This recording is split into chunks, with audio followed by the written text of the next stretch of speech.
Hello तो साथियों, कैसे हो आप। फिर देखा जाए, आज सुप्रीम कोर्ट का बड़ा फैसला उलटफेर हो रहा है।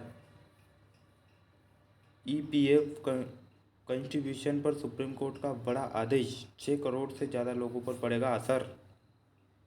सुप्रीम कोर्ट ने कर्मचारी भविष्य निधि इनके पुराने पहले से चले आ रहे भविष्य में क्या करना क्या नहीं करना, इस पर सुप्रीम कोर्ट ने अहम फैसला देते हुए ईपीएफ को लेकर एक अहम आदेश किया।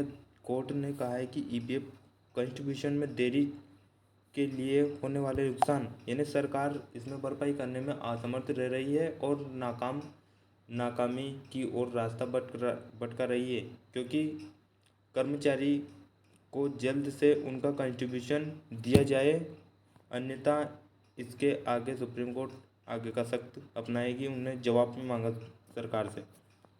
कंट्रीब्यूशन से होने वाली भरपाई नियोक्ता यानी कि कंपनी को करनी होगी, क्योंकि कंपनी सरकार के सहकारिता पक्ष में चल रही थी, इसलिए कंपनी उन लोगों को उनके पीएफ कंट्रीब्यूशन देने में असमर्थ रह रही थी। इसके साथ ही सुप्रीम कोर्ट ने कर्नाटक हाई कोर्ट के फैसले को सही साबित कर दिया, क्योंकि कर्नाटक हाई कोर्ट ने जो फैसला दिया था उस फैसले को सुप्रीम कोर्ट ने सही साबित कर दिया।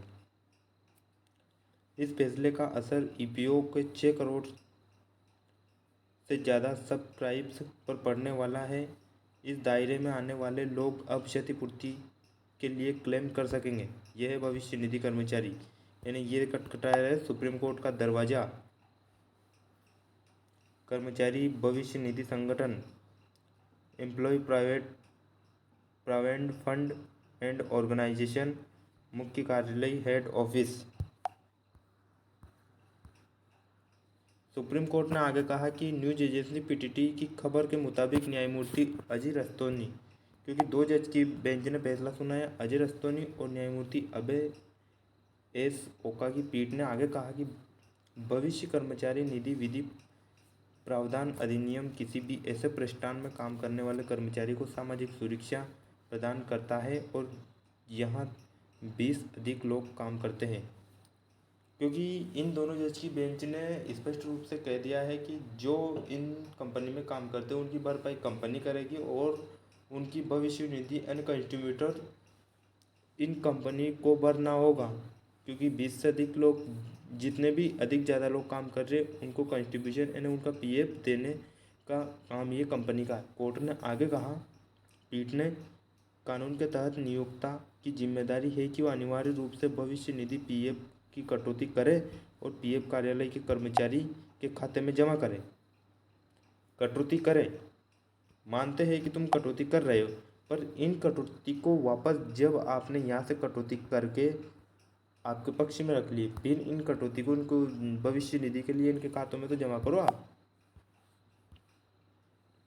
कर्नाटक हाई कोर्ट के आदेश पर सुप्रीम कोर्ट ने यह व्यवस्था कर्नाटक हाई कोर्ट के फैसले के खिलाफ दायर अपील पर दी है, क्योंकि कर्नाटक हाई कोर्ट के जो ये फैसला था उनने सही ठहराया गया था, उस फैसले को चुनौती दी गई थी सुप्रीम कोर्ट के अंदर, तो कर्नाटक हाई कोर्ट ने फैसला दिया।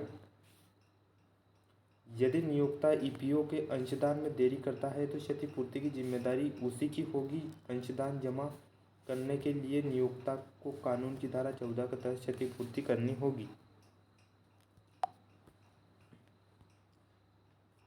क्योंकि ये फैसला पहले कर्नाटक हाई कोर्ट ने दिया गया था, लेकिन उस फैसले को सुप्रीम कोर्ट में चैलेंज किया गया, यानी चुनौती दी गई। उस चुनौती में इस फैसले को जस्टिस अजय रस्तोगी और जस्टिस एमएम की उनकी बेंच ने खारिज कर दिया। दो पीठ बैठी थी, इसमें 2 पीठ ने इनको खारिज कर दिया। अगर साथियों वीडियो समझ में आए तो लाइक और चैनल सब्सक्राइब करना ना भूलें।